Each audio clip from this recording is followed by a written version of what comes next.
中午过后呢，暴风圈就会触碰到台湾，桃竹苗的雨量也会逐渐加大。预计今天傍晚到明天清晨对台湾影响最大。那么台风的最新情况，我们连线给记者卓怡姿。好，主播观众呢来关心昌洪台风的最新动态。那么可以看到呢，今天早上11点的时候呢，昌洪台风的中心位置呢是位在台北的东北东方380公里的海面上。那么它目前速度呢还是相当的缓慢，是每小时18公里的速度呢朝西北方向前进哦。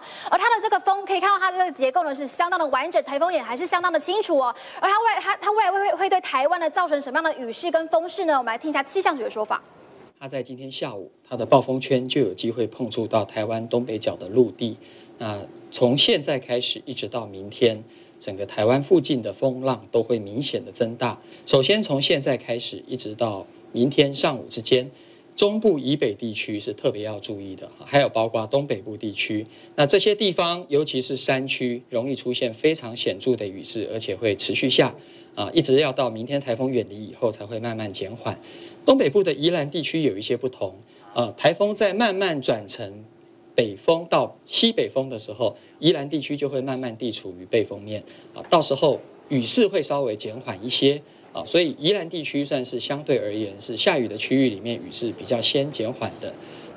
带您来看到这个雨量分析图，中部以北的地区可以看到这个雨势呢是越来越明显哦。那么在今天呢，新竹尖石鸟嘴观测站这个地方呢是测得了170毫米的这个降雨量哦。那么再回到这个云图可以看到呢，在11号的时候呢，台风呢会逐渐往这个西北方向走，那会慢慢的在下午的时候呢就会慢慢脱离这个台风。不过呢，南部地区的民众要注意了，因为这个外围环流的影响呢，这个云系呢会造成这个南部地区呢会有雨量来发生。那么这个雨势呢，南部地区呢，高屏地区呢已经发布了这个大豪雨特报。要提醒民众呢，今天傍晚到明天清晨的时候呢，出门呢一定要相当的小心。那么以上是气象局为您掌握到最新情形，主播。